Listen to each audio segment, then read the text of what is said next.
Bienvenue sur notre podcast La vaccination pour les pros, épisode 2. Avec nous aujourd'hui, Dr Gagne-Brunon, infectiologue au CHU de Saint-Étienne, et Dr Digonnet, gynécologue au CHU de Saint-Étienne. Bonjour à toutes les deux. Bonjour. Merci d'être avec nous pour ce nouvel épisode du podcast La vaccination pour les pros. Nous allons aborder ensemble la vaccination des femmes enceintes.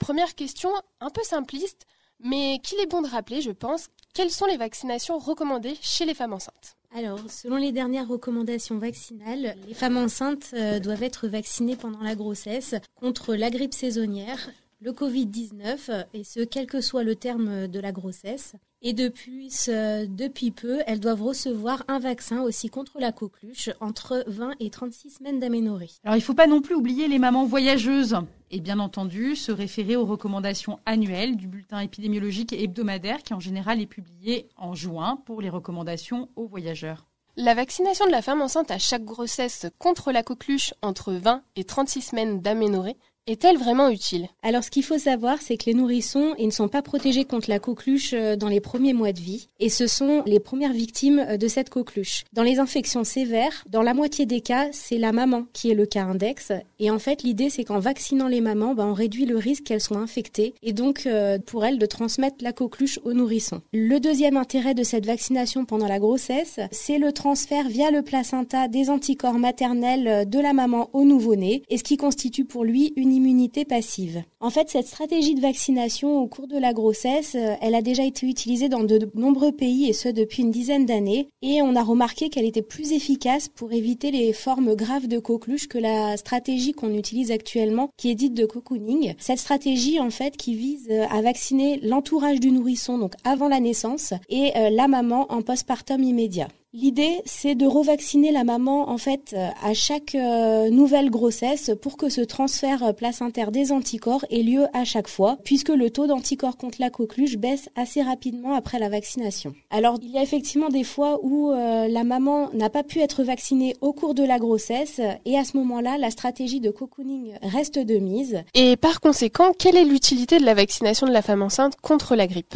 Les femmes enceintes font partie des populations à risque accru de grippe grave. La grippe grave, elle se définit par la nécessité d'une hospitalisation, le décès ou la nécessité d'une admission en réanimation. Chaque année, les femmes enceintes représentent entre 2 et 4% des cas de grippe grave, alors qu'elles ne représentent pas forcément 2% de la population en période épidémique. Le risque d'être hospitalisée pour une grippe chez la femme enceinte est multiplié par 2 par rapport à chez la femme non enceinte. La vaccination réduit le risque de grippe grave chez les femmes enceintes, mais aussi de certaines complications obstétricales, notamment les accouchements prématurés et les prééclampsies. Et de manière très intéressante, elle protège aussi les nouveau-nés des infections respiratoires basses dans les premiers mois de vie et elle réduit leur risque d'admission en réanimation néonatale. Malheureusement, le taux de couverture vaccinale chez les femmes enceintes contre la grippe saisonnière est extrêmement bas. Dans l'enquête de santé périnatale en 2016, elle était estimée à 7%. Dans la dernière enquête de santé périnatale, celle-ci semble avoir nettement bondi à près de 30%, mais probablement liée à un effet Covid-19 avec la crainte du Covid. Les femmes enceintes se sont fait vacciner contre la grippe pour éviter d'avoir la grippe en pleine période de pandémie.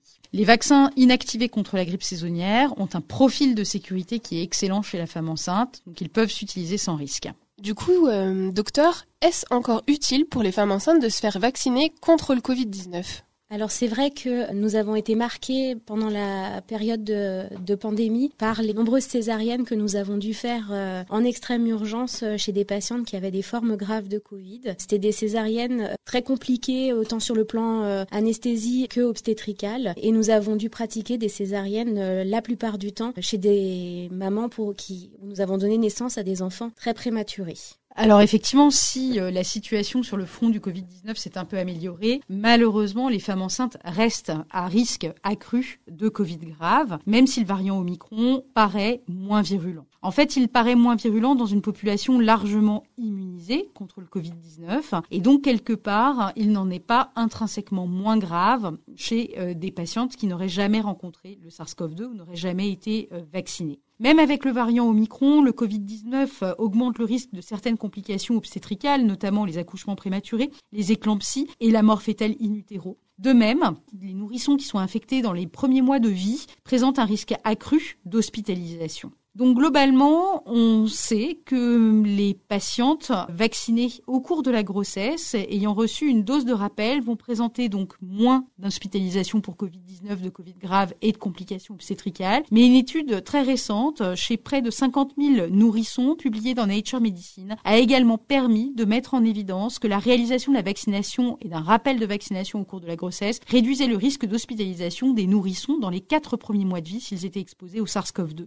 Ainsi, la recommandation de rappel de vaccination contre le Covid-19 en cours de grossesse paraît toujours justifiée, même dans un contexte de variants moins virulents et éventuellement de moindre circulation du virus, parce qu'il protège à la fois les femmes enceintes, l'enfant à naître et l'enfant, une fois né, dans les 4 premiers mois de vie. Docteur Gagnon-Brunon, existe-t-il des risques liés à cette vaccination durant la grossesse ? Alors, globalement, concernant la vaccination Covid-19, le profil de sécurité a été établi dans des conditions de vie réelles, et notamment avec les vaccins à ARN messager. Il n'y a pas de sur-risque d'effets indésirables graves avec la vaccination contre le Covid-19 chez les femmes enceintes par rapport aux femmes non enceintes. Il n'y a pas eu non plus de risque de malformation congénitale mis en évidence avec ces vaccins ARN messager. Par contre, on peut retenir un gros avantage de la vaccination au cours de la grossesse. Il y a quelques études qui ont mis en évidence que finalement les femmes enceintes avaient une moindre réactogénicité envers les vaccins Covid-19. La réactogénicité, en fait, ce sont les effets indésirables, entre guillemets, ou secondaires attendus au cours de la vaccination dans les 24-48 heures qui suivent, c'est-à-dire la fièvre, les douleurs musculaires. Finalement, quelque part, un avantage à se faire vacciner enceinte. Concernant les autres vaccins recommandés au cours de la grossesse, bien entendu, les vaccins vivants sont contre-indiqués au cours de la grossesse du fait du risque de transmission virale aux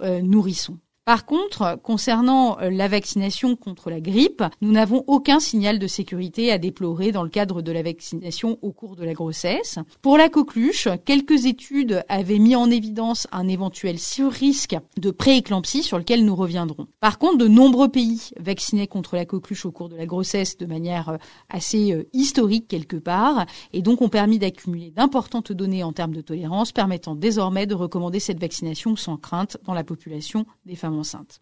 Docteur Digonnet, certaines études auraient évoqué un lien entre prééclampsie et un vaccin coqueluche. Alors effectivement, certaines études avaient mis en évidence un surrisque de prééclampsie, mais ce qu'il faut savoir, c'est que les cohortes de femmes enceintes non vaccinées étaient des cohortes historiques et qu'en fait, on note quand même une augmentation assez globale de cette pathologie au cours du temps, sans que le vaccin ne puisse forcément être incriminé. On entend également que la vaccination contre la coqueluche en cours de grossesse réduirait la réponse immunitaire après la vaccination à 2 mois chez le nourrisson. Est-ce vrai ? Effectivement, c'est vrai. Le taux d'anticorps après vaccination chez les nourrissons nés de mamans vaccinées au cours de la grossesse est inférieur à celui observé en post-vaccination de nourrissons nés de mamans non vaccinées. Cependant, cette différence est vraiment faible et surtout, elle n'est pas associée à une diminution de l'efficacité de cette stratégie. Donc, quelque part, quand la maman est vaccinée au cours de la grossesse, qu'on bénéficie d'une immunisation passive par transfert placentaire des anticorps, on est protégé dans les 2 premiers mois de vie, ce qui n'est pas le cas si on attend le 2e mois de vie pour être vacciné sans vaccination de la maman. Donc très clairement, malgré cette réduction de l'immunogénicité potentielle, entre guillemets, il n'y a pas de variation de l'efficacité de cette stratégie vaccinale. Bien entendu, le fait que les mamans aient été vaccinées au cours de la grossesse ne modifie en rien la poursuite du calendrier vaccinal pour les nourrissons qui devront être vaccinés donc à 2 mois, selon les recommandations de la HAS.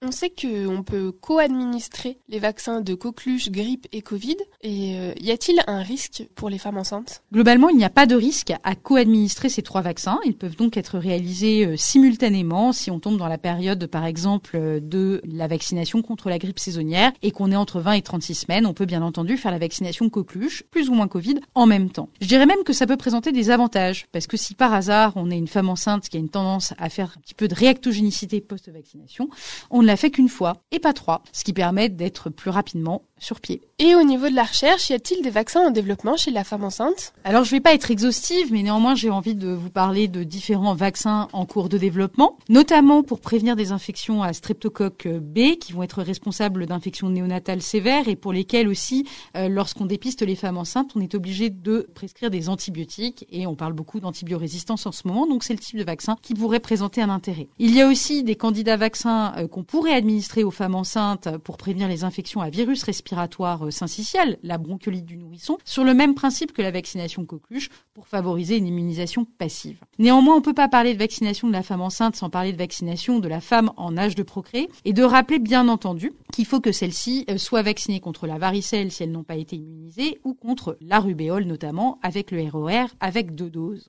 Il y a également, en cours de développement, des vaccins qui pourraient être utilisés chez la femme en âge de procréer pour éviter ce qui aujourd'hui est devenu la première cause infectieuse de malformation congénitale, le cytomégalovirus. Nous testons actuellement, dans un essai de phase 3, un vaccin à ARN messager contre le cytomégalovirus, dont l'objectif est de réduire les primo-infections chez les femmes en âge de procréer et les réactivations en cours de grossesse. Cela permettrait probablement d'éviter certaines malformations congénitales et des handicaps lourds chez les enfants nés de mamans infectées ou ayant réactivé du cytomégalovirus au cours de la grossesse.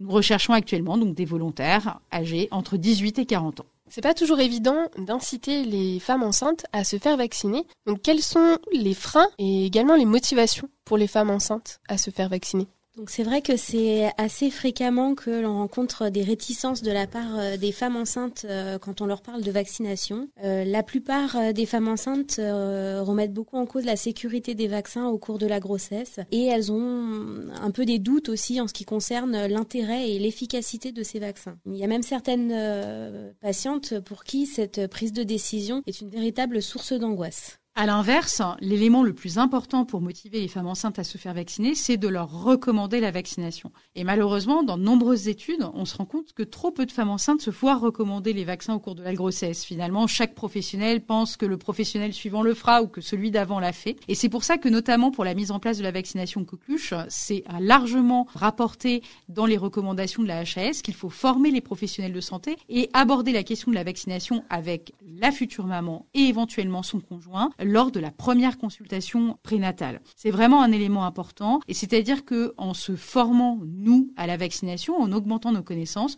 nous pouvons améliorer nos capacités à recommander cette vaccination sans avoir de notre côté de doute.